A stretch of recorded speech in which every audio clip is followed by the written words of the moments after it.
ৰাষ্ট্ৰীয় ঘাইপথত ভয়ংকৰ দুৰ্ঘটনা পথৰ দুৰৱস্থাৰ বাবে দ খাৱৈত পৰিল বাহন জাজি ডিমৌ চাৰিলেন পথত সংঘটিত হ'ল এই দুৰ্ঘটনা পথত নিৰ্দেশনামূলক ফলক নথকাৰ অভিযোগ কৰিছে আৰু দুৰ্ঘটনাত পতিত দুখনকৈ বাহন আৰু এখন বাহন খাৱৈত পৰাৰ বিপৰীতে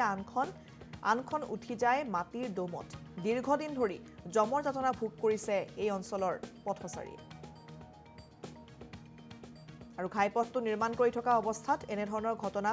পূৰ্বতেও সংঘটিত হৈছে আৰু এবাৰ দুখনকৈ বাহন দুৰ্ঘটনাগ্ৰস্ত হৈছে সেই পথটোত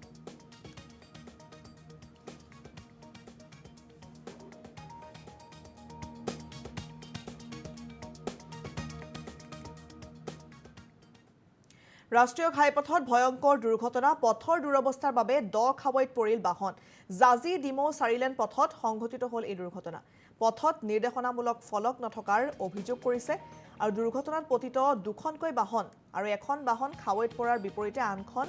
আনখন উঠি যায় মাটিৰ দমত দীৰ্ঘদিন ধৰি জমৰ যাতনা ভোগ কৰিছে এই অঞ্চলৰ পথচাৰীয়ে আৰু ঘাইপথটো নিৰ্মাণ কৰি থকা অৱস্থাত এনে ধৰণৰ ঘটনা পূৰ্বতেও সংঘটিত হৈছে আৰু এবাৰ দুখনকৈ বাহন দুৰ্ঘটনাগ্ৰস্ত হৈছে সেই পথটোত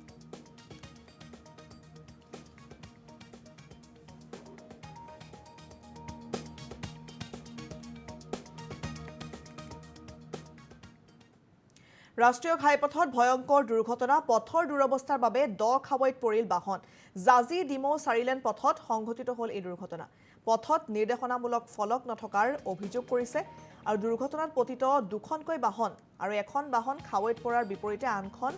আনখন উঠি যায় মাটিৰ দমত দীৰ্ঘদিন ধৰি জমৰ যাতনা ভোগ কৰিছে এই অঞ্চলৰ পথচাৰীয়ে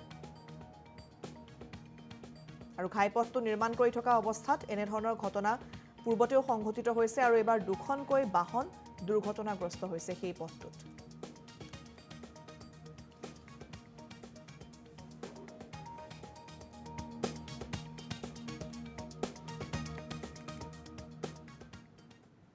ৰাষ্ট্ৰীয় ঘাইপথত ভয়ংকৰ দুৰ্ঘটনা পথৰ দুৰৱস্থাৰ বাবে দ খাৱৈত পৰিল বাহন জাজি ডিমৌ চাৰিলেন পথত সংঘটিত হ'ল এই দুৰ্ঘটনা পথত নিৰ্দেশনামূলক ফলক নথকাৰ অভিযোগ কৰিছে আৰু দুৰ্ঘটনাত পতিত দুখনকৈ বাহন আৰু এখন বাহন খাৱৈত পৰাৰ বিপৰীতে